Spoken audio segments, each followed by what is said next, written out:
So the last 2 days I've been extremely stressed out, totally thinking like, oh my gosh, my baby has colic. So someone recommended, it was actually my postpartum doula, recommended that I go to an infant chiropractor. So I was kind of like, so weird to adjust a baby, but okay. So today Brian and I took Birdie to a chiropractor. We definitely realized that no dairy, so I can't have any dairy, which I have taken out of my diet the last 3 days, but it can stay in your milk. They said up to 2 to 8 weeks, but she recommended I go get these charcoal pills from Sprouts and take those, and I guess it's supposed to get rid of everything, so we're gonna try that.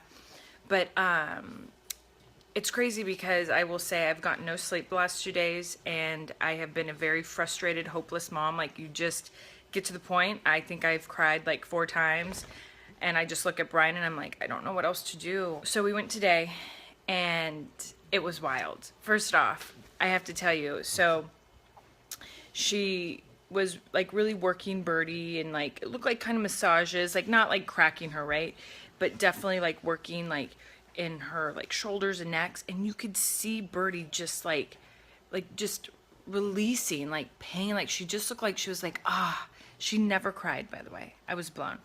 Then they hung her upside down. Now Brian and I looked at each other and I was like, OMG.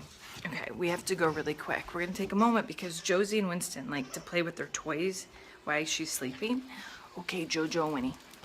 But I feel bad because these poor guys, like, look at, they need to have fun because it's so hot out. So I got them this big old snake. She loved it. Like, she looked so at peace, and they were saying because the baby spends its whole time upside down in the womb, that's a natural place for them, like the way they wiggle, the way they made their way through the birth canal, like for them to like kind of, I guess, adjust themselves in a way. But she was so at peace and just staring at us, and like I could see the blood rushing to her head, and I'm thinking like, wow, like she's not crying. But one thing that I did realize, I knew she was tongue-tied, but because her latch was so good that there was never an issue. They're like, oh, she'll be fine. But they say when it's their first growth spurt, the tongue tie gets tight. It's like a tight muscle. So I've noticed she's been really bad at latching the last 4 days, and I've been trying so hard to work with her. And so we're going to, in 2 days, gonna get it, I think they laser it. Not snip it, I think they're gonna laser it. And so feeding will be better.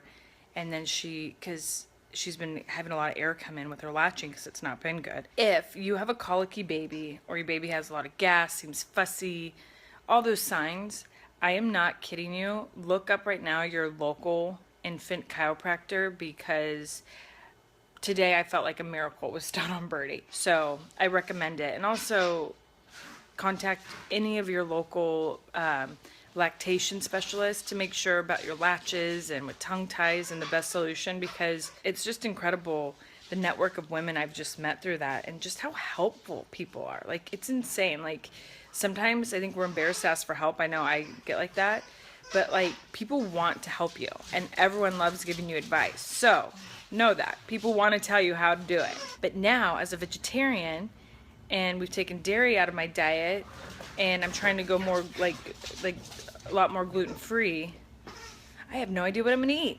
So this will be interesting. I've been having a very bland diet the last 4 days, very boring. So hopefully I can find some entertainment like these guys. Okay, well, I better go protect Birdie's door so she doesn't get woken up.